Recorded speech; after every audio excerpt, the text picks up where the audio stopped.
Eh bien bonjour à tous, c'est Xar. Aujourd'hui on se retrouve pour une nouvelle vidéo. Et donc dans cette vidéo je vais vous présenter le clavier Motospeed CK62.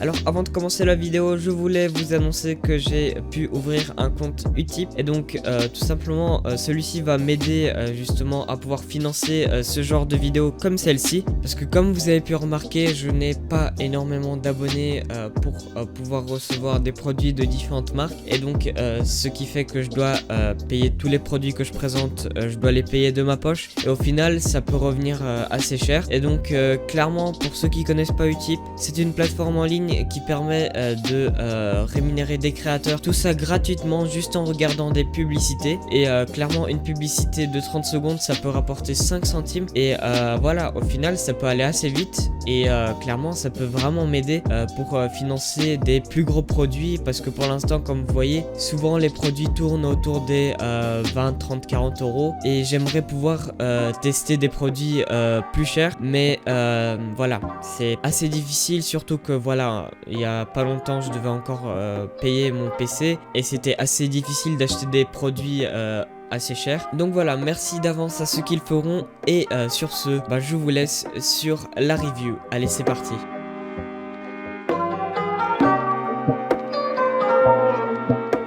Et donc on va commencer par l'unboxing. Donc pour ce qui est de la boîte, malgré qu'elle est un peu endommagée, c'est une boîte en carton avec le logo Motospeed écrit dessus et leur slogan. Et donc tout d'abord nous allons avoir le clavier emballé dans un petit sac plastique. Et donc sous le clavier nous allons avoir un câble tressé de 1,5 m de USB 2.0 à USB-C. Par la suite nous allons avoir une petite clé qui permet de retirer les touches et un manuel d'utilisation en anglais et en chinois avec la garantie du produit.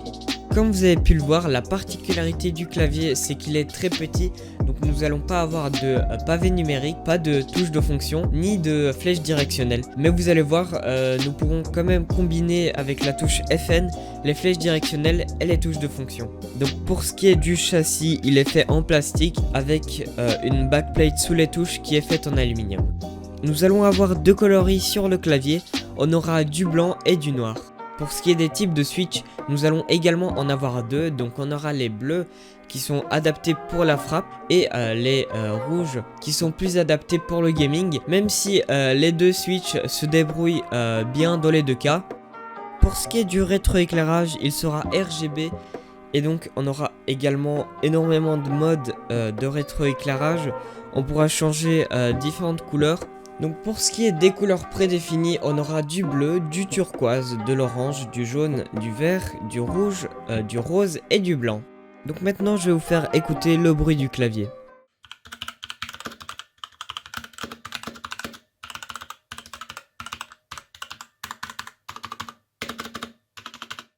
Donc pour ce qui est des spécifications, nous allons avoir un temps de réponse de 1 ms.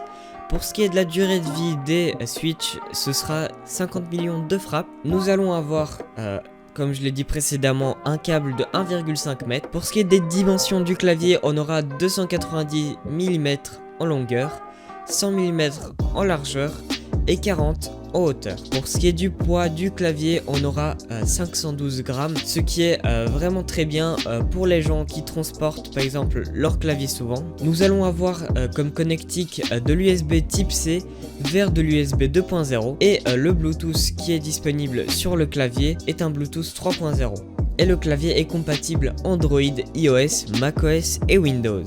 En conclusion, le clavier est à 40 € sur Gearbest. C'est un très bon prix car la plupart des claviers de ce style sont à peu près à un prix de 60-80 €, voire 100, ce qui le place vraiment bien à ce prix. Malheureusement, pour ce prix, on n'aura pas de disposition AZERTY, on va devoir se contenter d'un clavier QWERTY. Mais heureusement, avec la pince qui est fournie avec, nous pourrons quand même déplacer certaines touches pour entre guillemets simuler un clavier AZERTY. Et au final on aura un Bluetooth assez réactif pour de la bureautique et des jeux non compétitifs, car je trouve que du Bluetooth 3.0 n'est pas encore assez réactif pour pouvoir vraiment jouer en compétition.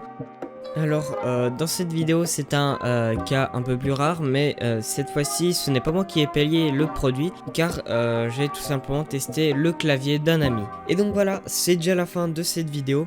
J'espère qu'elle vous aura plu. Si c'est le cas, n'hésitez pas à mettre un pouce vers le haut et aussi à vous abonner. Et également, à aller voir ma page Utip, ça me ferait extrêmement plaisir. Sur ce, bah moi je vous dis à une prochaine vidéo. Allez, ciao tout le monde, c'était XR.